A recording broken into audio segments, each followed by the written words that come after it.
Ini adalah format mengonstruksi teks eksposisi. Kalau kalian lihat kan terbagi menjadi dua nih.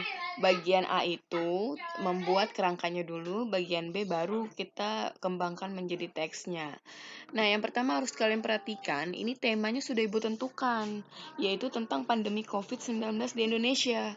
Jadi sebenarnya ini kan masih luas sekali. Kalian bisa, yang namanya tesis ini kan kalian memberikan pandangan terhadap suatu persoalan.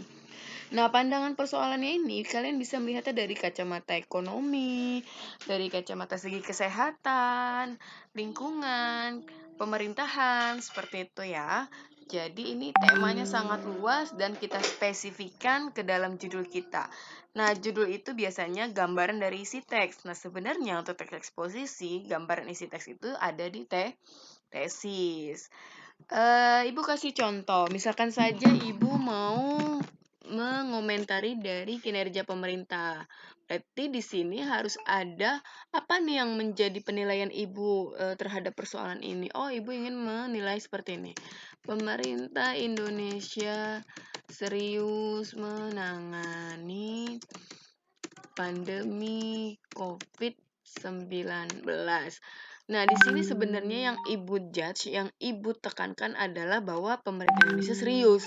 Kata serius ini kan sifatnya subjektif yang berasal dari Ibu sebagai penulis. Itulah yang akan kita jelaskan nanti di argumentasi, seperti itu.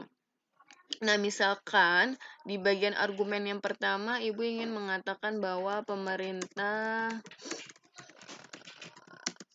membangun atau mempersiapkan fasilitas kesehatan dengan anggaran yang sangat memadai. Nah, jadi di sini alasan pertama Ibu mengapa pemerintah serius menangani COVID adalah karena pemerintah mempersiapkan fasilitas kesehatan dengan anggaran yang sangat memadai. Tentunya ini bisa kita arahkan menjadi alasan logis kah wujud argumentasinya atau fakta atau data, tergantung nanti kita menjabarkannya di dalam teksnya. Kalau nanti kita menyajikan data, berarti nanti tolong di kerangkanya kamu tulis jenis argumennya adalah data temuan. Atau misalkan terdiri dari dua hal, data temuan dan alasan logis, kamu tulis di sini seperti itu ya.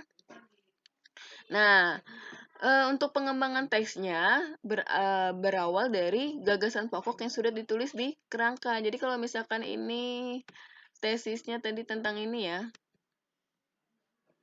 berarti di bagian tesis ini dikembangkanlah menjadi sebuah paragraf yang masih membahas tentang ini, tapi jangan memasukkan argumen dulu yang mendukung bahwa pemerintah ini serius. Kamu tulis dulu atau kamu tambahkanlah sedikit pengantar tentang COVID.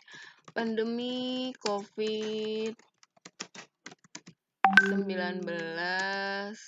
sudah melanda Indonesia sejak awal Maret 2020. Saat ini keadaan persebaran misalkan ya, persebaran pandemi ini semakin bla bla bla. Artinya ngebahas dulu bahwa COVID itu bagaimana di Indonesia, sampai akhirnya kita menekankan bahwa pemerintah itu serius menangani pandemi COVID. Tapi sekali lagi, di bagian tesis ini jangan memasukkan argumen dulu yang mendukung apa yang kita judge tadi. Pendukungannya itu di sini aja di bagian argumen ya. Seperti itu.